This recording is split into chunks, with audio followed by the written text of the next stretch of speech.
I used to bake cupcakes every Sunday. I used to bake them with great care. Then I used to carefully get the icing done on them and decorate them beautifully with sprinkles. I love to bake my own homemade cupcakes, and I would bake them in my own style. I experimented with many different flavors, and I often mixed up flavors a bit to add my own kick to the food. They usually turned out really pretty and good, and everyone who ate them loved them. Once a while, on some very special days, I used to take out my very own secret stash of sprinkles, which nobody but my mother knew about, and used to sprinkle them on the top of the icing of the cupcakes. They usually turned out very pretty. Everyone used to wonder from where I had gotten such beautiful sprinkles. But I never told them my secret. I loved showing off my beautiful cupcakes to everyone. Often, I took my homemade cupcakes to almost every event I went to with my family and friends. All of the people who ate my cupcakes loved them and appreciated my exceptional talent in baking. And I took pride in making people happy with my food. One fine morning, I woke up after a long night of baking for my friend's birthday party, and my mother reminded me that we were going to her friend's home for lunch, and her friend had wanted to try some of my exceptionally famous cupcakes. So I got ready and started making some. On completing the final careful swirl of the icing, I took out my special sprinkles. I placed some of the most beautiful ones carefully on the top of the swirl of the icing. I really wanted to make a good first impression as I was meeting her for the first time. The cupcakes looked awesome when I finished decorating them. I had to put my completed cupcakes away for them to set in order for the icing to not melt if they were kept outside for a long time. So I kept them in the refrigerator and went about my day. My friend Lily came over with her sister to talk to me about the school project we had. Lily was my best friend, and we were ecstatic when our teacher had picked us to work on the same project for school. She was my childhood friend, and she had been coming over to my house and me to hers since we were 5. So it was not uncommon for her to come over unannounced. We were scheduled to leave at 12:30 in the afternoon. At about 12 noon, my mother reminded me that I needed to take out my cupcakes from the cake cooler of the fridge and pack them in the good takeaway boxes. So I took my tray of cupcakes out of the refrigerator and I started to take out the cupcakes. Then I realized I noticed that 2 of my cupcakes were missing. I remembered that I had made 12, but I noticed that there were only 10 in the tray. I must have not counted it properly, I told myself. It wasn't a problem as I had made plenty extra and I only needed to give my mother's friend 8 cupcakes. But I had a feeling that someone had stolen 2 of my cupcakes. So, to be sure, the next day I made 12 cupcakes again. And after some time, I noticed there were only 10 on the tray.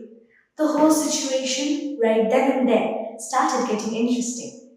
I drew out a list of suspects who could have taken my cupcakes, their motives, and their alibis.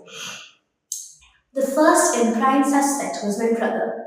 He had no alibi and he loved eating the cupcakes that I made. Who knows? He might have been tempted by the special sprinkles on my cupcakes and wanted to eat them. My next suspect was my father. Even though he likes cupcakes, he wasn't even at home at the time of the theft. The next suspect was my mother, but she didn't have a motive and she hated sweets. The next suspect was Lily, my best friend. She hated sweet things, but she may have been lying, and I had to keep her on the list. From all the things that I had learned from crime, thriller, and detective novels, is that to never trust anyone. At last, but not the least, was Rose, Lily's sister, who was also a prime suspect as she loved my cupcakes, but she was in prison at the time of the theft. Mom told me not to make such a big deal about this. But how could I not? This was my first case, and just like Sherlock Holmes, I was determined to solve it. I scanned through my list again and again, and I came to the conclusion that my brother had done it, since he had no alibi. But before I confronted him, I had to check my facts again. So every Sunday, I started to keep a closer watch on my cupcakes. No matter how much I tried to spy on my cupcakes, I never came close to finding the cupcake thief. Nothing happened and nobody even laid hands on my cupcakes without asking me for a very, very long time, and I was starting to get irritated. The theft had not happened for a long, long time. On one fateful day, when I had used my special sprinkles on my cupcakes, I had a feeling that the theft would happen again.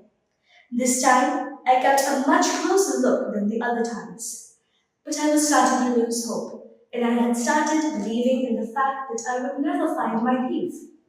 But then, Lily came along with Rose, and just to check if Rose was the thief, I excused myself to the restroom, but I actually hid in the closet to spy on them. And then I saw it. Rose had gone off to play with my brother. But Lily, she cautiously opened the refrigerator door and took out two of my cupcakes. I was extremely shocked. My hands, they felt numb. I didn't believe that I had seen it first. I probably wouldn't have believed it if I hadn't seen it with my own eyes. Lily told me that she hated cupcakes. I came out of my closet and I caught Lily red-handed. She was startled and looked really embarrassed, but I assured her that she could have had as many cupcakes as she wanted, as long as she asked me first. I was close to tears trying to hold back my laughter at the sight of her face. When I went to my room that day, I burst out laughing at the whole situation. It must have looked so weird, a girl standing with a cupcake in her hand, close to laughing, and looking at a girl who looks extremely embarrassed and is close to tears. From that day onwards, I was never able to bake cupcakes without reminiscing about the very funny cupcake incident and bursting out laughing. A few months later, this topic came up while we were talking, and we laughed at each other uncontrollably. Her at my obsession of catching the infamous cupcake thief, which was her all along, and me at the mental image of her extremely embarrassed and ashamed face. Thank you.